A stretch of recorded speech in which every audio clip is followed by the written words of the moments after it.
Today is the third Sunday of Easter, Cycle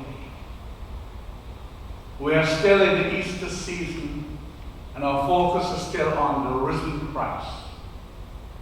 Two of Jesus' disciples were leaving Jerusalem on the road to Emmaus, very sad and discouraged because their expectations of the Messiah, the Christ, and their hope for the future of Israel appeared to have been destroyed by his unjust condemnation and crucifixion. Did evil win its way that day? History will say no. What do you think was the most important expectation for those disciples? I believe it was the liberation of Israel from Roman rule. Sometimes when we think all is lost, it is because what we expect or wanted did not happen. What if Christ, God, had an even greater or better plan for us? I urge you, be patient and trust God's ability to make something good even when evil prevails. Some believe that when Jesus said on the cross, my God, why have you forsaken me?" He was expressing despair. He was actually praying Psalm 22, which starts off, my God, why have you forsaken me?" Which expresses some despair and mentions a litany of evil that had befallen the writer.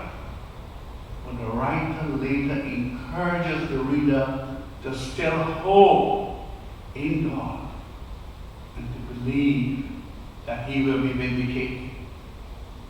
I urge you to please read all of Psalm 22, especially in this time of hardship that many are presently undergoing. The disciples were so distressed and distraught, they were unable to think or see clearly. Even though Jesus himself appeared in their midst, they did not recognize him because they did not understand the resurrection, that the dead could come back to life. He may have looked familiar,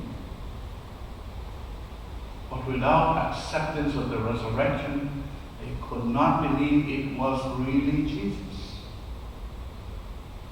They, however, experienced his presence when their hearts were burning, as he explained the scriptures. At the breaking of the bread, their eyes were open and they recognized Jesus. The whole experience would have been lost if they had not invited him to stay with them. Have you ever invited Jesus to stay with you? Especially to stay with you in a time of crisis. We ought to treat all strangers with dignity and reverence. It was strangers who represented God that granted Abraham's wish for a child with Sarah, his wife, in their old age.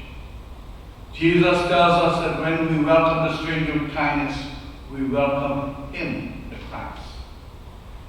Knowledge of Scripture helps us to recognize the ways of God, which are different from our own and often defy our logic. Now, if the disciples on the road to Emmaus had read chapter 53 of the prophet Isaiah, which you also must read, Jesus would not have said to them, Luke 24, 25 to 26. "Oh, how foolish you are! How slow of heart to believe all that the prophets spoke. Was it not necessary that the Christ should suffer these things and enter into his glory?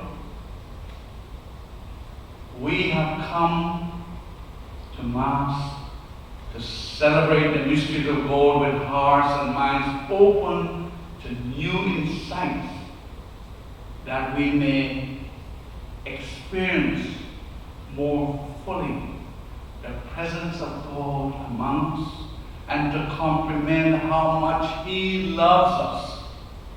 Brian P. Maloney, OFM, that's a Franciscan, says it best. We have all traveled the road to Emmaus as sometime as we have had our hopes dashed. But what a difference the presence of Christ makes in our lives. Our eyes are open to a new way of thinking and reality by the Word of God. We recognize the real presence of Christ each time we are present in the Eucharist.